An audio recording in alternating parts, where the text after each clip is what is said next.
People often ask me, why Korea?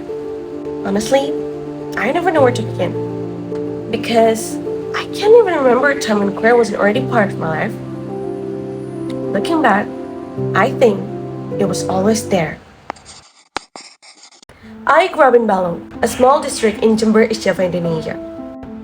Before I even entered kindergarten, every evening looked almost the same. My mother loved watching Korean dramas, my two older sisters already knew the songs, and I just sit simply beside them, humming along without understanding a single word. I didn't know the lyrics.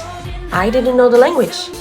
I didn't even know where Korea was at the time. But somehow, Korea had already become part of my everyday life. It had already become part of home. As I grew older, those songs and stories slowly became questioned. Then, in 2010, something changed.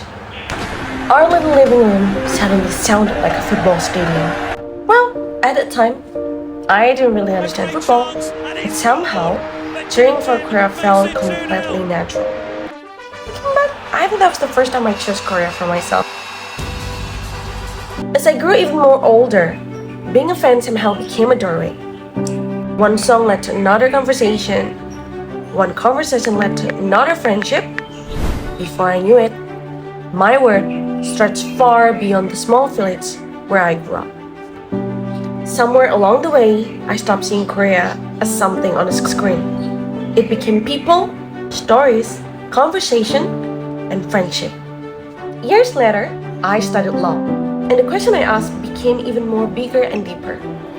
I stopped asking about what's the next Korean dramas or what the next concept of my favorite group.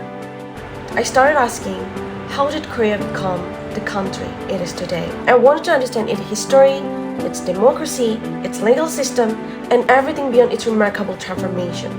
But something unexpected happened.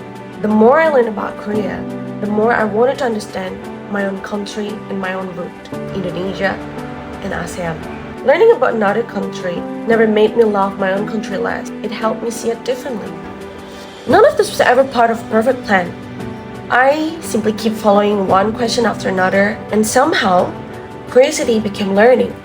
Learning became opportunities, and opportunities became purpose.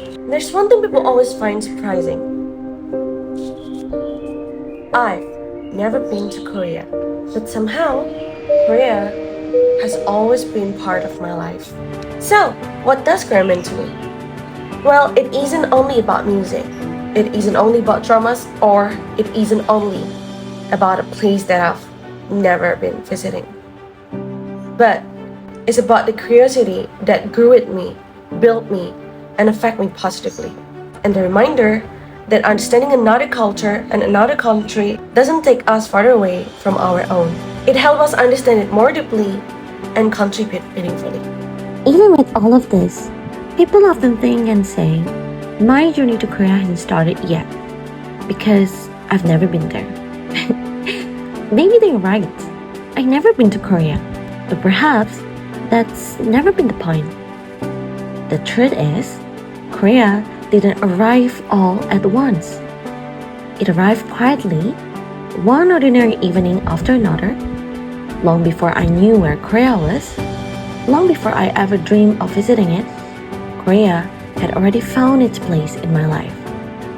It became more than a place. It became the quiet force that kept me curious. The reason I keep asking questions, keep learning, keep trying, even after hearing, not yet. Without even realizing it, Korea wasn't simply becoming a destination. It was quietly shaping the person I was becoming. So my journey didn't begin the day I arrived in Korea. It began the day Korea quietly became part of my life. And perhaps that's where the story began.